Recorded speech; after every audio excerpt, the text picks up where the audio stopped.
ಇದು ಪ್ರತಿಯೊಬ್ಬರಿಗೂ ತಿಳಿದಿರುವ ಶಿವನ ದಂತಕಥೆ, ಭಸ್ಮಾಸುರನ ಕಥೆ. ಭಸ್ಮಾಸುರನು ರಾಕ್ಷಸನಾಗಿದ್ದರೂ ಶಿವನಿಗೆ ಬಹಳ ದೊಡ್ಡ ಆರಾಧನೆ ಮಾಡಿದನು. ಆತನ ತಪಸ್ಸು ಪರಶಿವನ ತೃಪ್ತಿಯನ್ನು ಹುಟ್ಟಿಸಿತು. ಒಮ್ಮೆ ಶಿವನು ಭಸ್ಮಾಸುರನ ಮುಂದೆ ಪ್ರತ್ಯಕ್ಷನಾಗಿ, ಏನಾದರೂ ಬೇಡಿಕೆ ಕೇಳು ಎಂದು ಕೋಪವಿಲ್ಲದ ಶಾಂತಕಂಠದ ಧ್ವನಿಯಲ್ಲಿ ಹೇಳಿದರು. ಭಸ್ಮಾಸುರನು ತನ್ನ ಸ್ವಾರ್ಥಪೂರ್ಣ ಬೇಡಿಕೆಯನ್ನು ಕೇಳಿದ. ನನಗೆ ಇಂತಹ ಶಕ್ತಿಯ ಅಗತ್ಯವಿದೆ. ನಾನು ಯಾರ ತಲೆಯ ಮೇಲೆ ಕೈಯಿಟ್ಟರೂ ಅವರು ಶರಣಾಗಬೇಕು, ಭಸ್ಮವಾಗಿ ಧೂಳಾಗಬೇಕು ಎಂದು ಹೇಳಿದನು.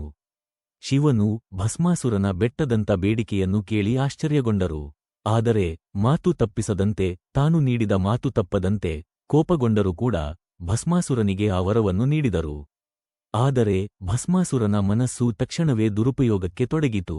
ತನಗೆ ವರ ಸಿಕ್ಕ ತಕ್ಷಣವೇ ತನ್ನ ಶಕ್ತಿಯನ್ನು ಶಿವನ ಮೇಲೆಯೇ ಪ್ರಯೋಗಿಸಲು ಮುಂದಾದನು. ಆತ ಶಿವನ ತಲೆ ಮೇಲೆ ತನ್ನ ಕೈ ಇಡುವುದಕ್ಕೆ ಮುಂದಾದ. ಈ ದೃಶ್ಯ ನೋಡಿ ಶಿವನು ಪರಮ ಕೋಪಗೊಂಡರೂ ತನ್ನ ಕರುಣೆ ಮತ್ತು ಗೌರವವನ್ನು ಮೆರೆದರು. ಅವರು ಕೋಪದ ಮುತ್ತಿನಂತೆ ಅಲ್ಲಾಡಿದರೂ ಕರುಣೆಯಿಂದ ಮಾತ್ರ ಓಡಲು ಮುಂದಾದರು. ಭಸ್ಮಾಸುರ ತನ್ನ ಶಕ್ತಿಯ ಹವ್ಯಾಸದಲ್ಲಿ ಶಿವನನ್ನು ಹಿಂಬಾಲಿಸಿದನು. ಆಗ ಸ್ಥಿತಿಯನ್ನು ನೋಡಿದ ಪಾರ್ವತಿ ಶಿವನಿಗಾಗಿ ವಿಷ್ಣುವಿನ ಮೊರೆ ಹೋದರು.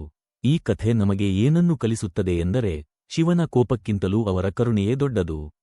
ಶಿವನ ಬುದ್ಧಿ, ಧೈರ್ಯ ಮತ್ತು ಕರುಣೆ ಮಾತ್ರ ನಮ್ಮನ್ನು ಸದಾ ರಕ್ಷಿಸುತ್ತದೆ.